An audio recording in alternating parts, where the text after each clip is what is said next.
All right, we got a little Project BPU quick update. Some of you seen the post on Turbo Bricks. I made a note about this the other day. So there's not new news; it's just slight news. Wired up a couple goodies the other day. We got our pigtail for a boost control solenoid.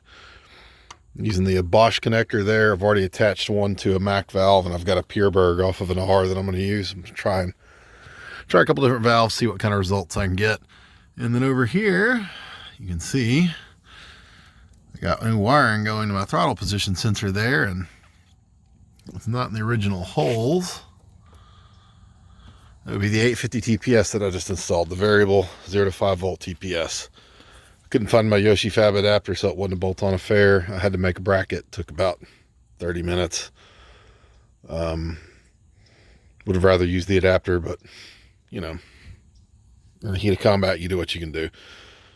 I'll have a little bit of an update here in a minute when I get up to the shop. We'll hop on the work truck and head up there in a second. But yeah, that's where this is at wiring wise, and I'll have a quick discussion about the transmission here in a second.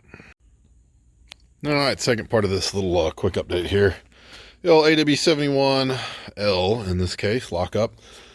Just going through it. This came out of another car. The one in BPU is slipping a little bit, not really loving life. So I had this guy sitting out, save for a rainy day, and we're getting close to a rainy day, so figured I'd go ahead and go through it. So you can see here are the old clutches and stuff out of this transmission. They're actually in pretty good shape. You can see a little bit of heat on some of them, just a little bit. A lot of that's just fuzz, general crud.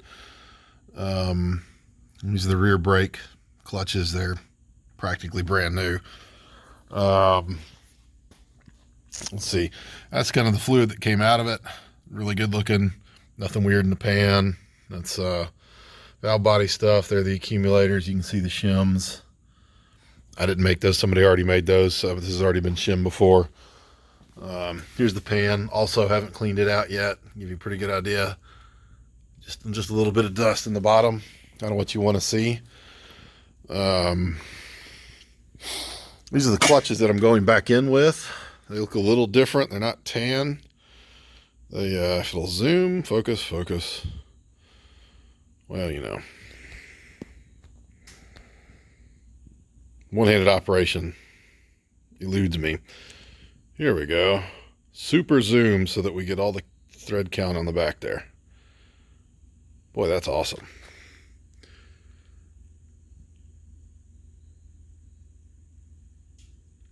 All right.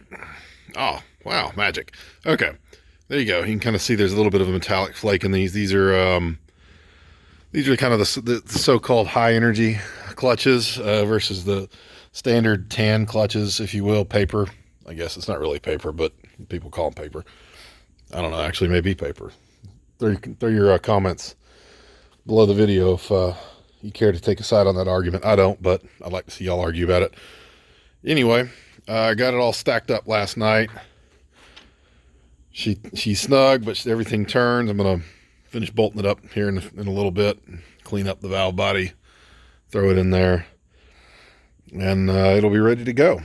And then we'll get some more dyno footage and some other stuff with Project BPU here hopefully soon. I got some stuff that I want to play out and test out, and I'm still waiting on my IPD turbo cam. I loaned mine to Sam, and he had a couple on order. He may have gotten them from IPD now. They may still be back ordered. I'm not sure. But once the transmission started slipping, that kind of put the kibosh on that for a little bit. I got a set of springs and retainers that are going to go in it as well so that we can fully maximize that. Excuse me. Anyway, so look forward to that stuff coming here hopefully sooner rather than later. But with the job situation and everything else, you know, it's always up in the air. Y'all have a good one.